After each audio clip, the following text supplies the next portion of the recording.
Naniniwala ang indigenous people sector na ang pagtakbo ng spiritual leader ng The Kingdom of Jesus Christ at senatorial aspirant na si Pastor Apollo C. Quiboloy sa nalalapit na midterm elections ngayong taon ay magbibigay boses sa mga inaapi hindi lamang sa mga kapatid nating katutubo kundi sa mga maralitang Pilipino. Narito ang balita ni Sheena Torno. Patuloy na kinakaharap ng Pilipinas ang mga isyu kaugnay ng kakulangan ng hustisya sa iba't ibang sektor ng lipunan. Mula sa mga biktima ng kriminalidad, korupsyon at pang-aabuso ng kapangyarihan hanggang sa mga ordinaryong mamamayan. Isa sa mga nakaranas ng kawalan ng hustisya ay ang ating mga kapatid na katutubo sa iba't ibang bahagi ng bansa. Sa kabila raw kasi ng pagkakaroon ng mga batas na naglalayong protektahan ang kanilang karapatan gaya ng Indigenous Peoples' Rights Act o IPRA Law, ay marami pa rin sa kanila ang nakaranas ng pang-aagaw ng lupa, diskriminasyon at kawalan ng proteksyon mula sa gobyerno. Kung si Pastor Apollo C. Quiboloy na spiritual leader ng The Kingdom of Jesus Christ nga raw ay nakaranas ng political persecution mula sa Administrasyong Marcos, paano na lang ang mga maralitang Pilipino? Kaya ito ang nais mawakasan ng ilang katutubong Pilipino ng Panay Bukidnon Ati Tribe at 16 Clan Blan Tribe. Nakita ho natin yung kawalan ng hustisya at yung pag-implement ng batas. So, nakikita din natin yung ating mga kapulisan na talagang wala na silang galang sa ating kanilang tungkulin. Nakalagay ho sa kanilang tsapa po dyan to protect, no? To serve justice and honor. Napakalungkot po ngayon, ma'am, kasi mayroon kagaya sa amin, hindi lang po sa lugar po namin, actually Luzon, Visayas po ito, ma'am, eh. Pero nakakalungkot po kasi sa amin, hindi po natugunan na yung talagang hinaing namin, hindi kami nabigyan ng pansin. Nakikita ko po ng mahabang panahon, kapag hindi po tayo titindig sa ating sarili, mga paa, wala po tayong boses. Kaya naniniwala ang mga kapatid nating katutubo ng pagtakbo ni Pastor Apollo C. Quiboloy sa Senado ay magiging daan upang magkaroon ng boses ang mga inaapi.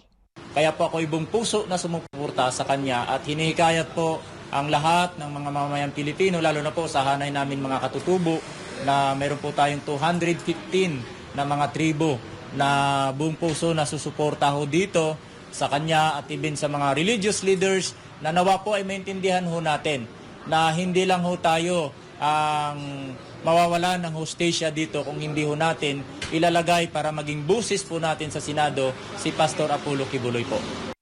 Kaya nakikita ko po dito kay Pastor Quiboloy, malaki po talaga yung kanyang hangarin. Hindi lang po sa kanyang community, di ba sa Davao City, parang pangkalahatan na po ito eh.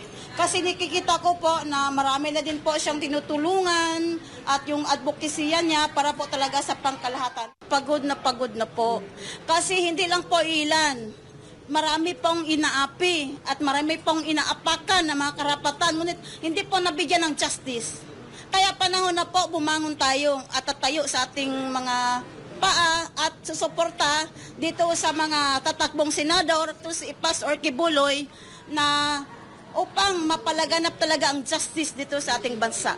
Katunayan, nagkaroon ng oath-taking ang mga leader at miyembro ng Partido Pilipino sa Pagbabago o PPP na siyang pinangunahan ni dating NTF-ELGAC Executive Director at National Commission on Indigenous Peoples o NCIP Chairperson at senatorial aspirant Alan Capuyan. Nagpahayag ng suporta ang mga leader ng PPP mula sa iba't ibang lugar sa National Capital Region para suportahan ang Pastor Apollo C. Quiboloy for Senator Movement para sa kandidatura ng butihing pastor. Yung agenda ni Pastor is actually building the nations. God's righteousness in governance. Mas namangha ako sa kanyang standard, yung God's standard. Paano ka madisiplina dapat bilang manggagawa. Yung pagsasayos mo sa iyong mga responsibilidad. Meron na siyang dinaanan na God's revelation to him, na isinabuhay niya, na alam niya na maayos niya ang bayan. Ang pagkakaisa nga raw ay isang mahalagang pundasyon para makamit ang kapayapaan, kaunlaran at matibay na relasyon sa pagitan ng mga mamamayan.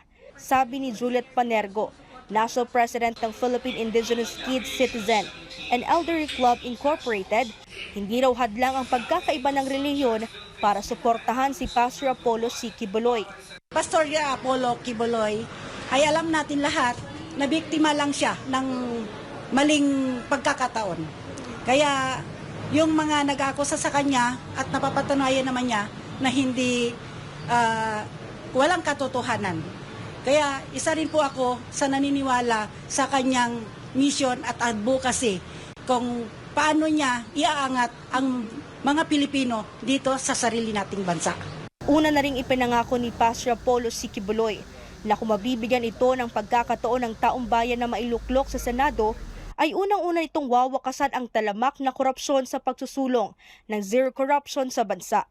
Kabilang din ang pagsugpo sa kriminalidad, iligal na droga, kahirapan at pagkakaroon ng marami at sustainable na trabaho para sa mga Pilipino at pagwasak sa maling ideolohiya ng komunistang teroristang grupong CPP-NPA-NDF.